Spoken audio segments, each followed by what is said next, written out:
ভারত পাকিস্তানের মধ্যে চলমান উত্তেজনা নিয়ে সবার ঘুম হারাম হলেও এ বিষয়ে যেন মোটেও চিন্তিত নন মার্কিন প্রেসিডেন্ট ডোনাল্ড ট্রাম্প।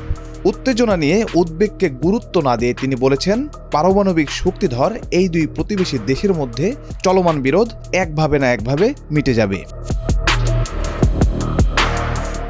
বার্তা সংস্থা এএফপির প্রতিবেদনে বলা হয়, এয়ারফোর্স ওয়ানে সাংবাদিকদের সাথে কথা বলার সময় ট্রাম্প বিতর্কিত সীমান্ত অঞ্চলে ঐতিহাসিক সংঘাতের কথা উল্লেখ করেন এবং তিনি উভয় দেশের নেতাদের চেনেন বলেও জানান। কিন্তু তাদের সাথে যোগাযোগ করবেন কিনা জানতে চাইলে তিনি কোনো উত্তর দেননি। ট্রাম্প তার বিমান ভ্রমণের সময় বলেন, ওই সীমান্তে 1500 বছর ধরে উত্তেজনা রয়েছে, তাই এটা নতুন কিছু না। তারা কোনো না কোনোভাবে বিষয়টি সমাধান করে ফেলবে।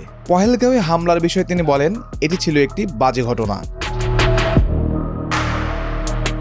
এএফপির প্রতিবেদনে বলা হয়, কাশ্মীর নিয়ে প্রতিবেশী দুই দেশের মধ্যে বিরোধ বহু পুরনো, তবে সাম্প্রতিক হামলাটি নতুন করে উত্তেজনা বাড়িয়ে দিয়েছে।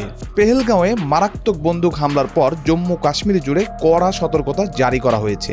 সীমান্তে দুই দেশের সেনাদের মধ্যে গোলাগুলির ঘটনাও ঘটেছে।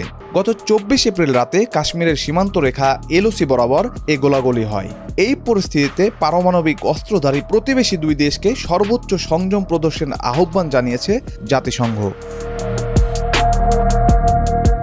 এর আগে গত 22 এপ্রিল পর্যটকদের জনপ্রিয় গন্তব্য পাহাড়ি ওই এলাকায় এক মর্মান্তিক হামলায় কমপক্ষে 26 জনের মৃত্যু হয়। ভারত সরকার এই হামলার জন্য পাকিস্তানকে দায়ী করছে।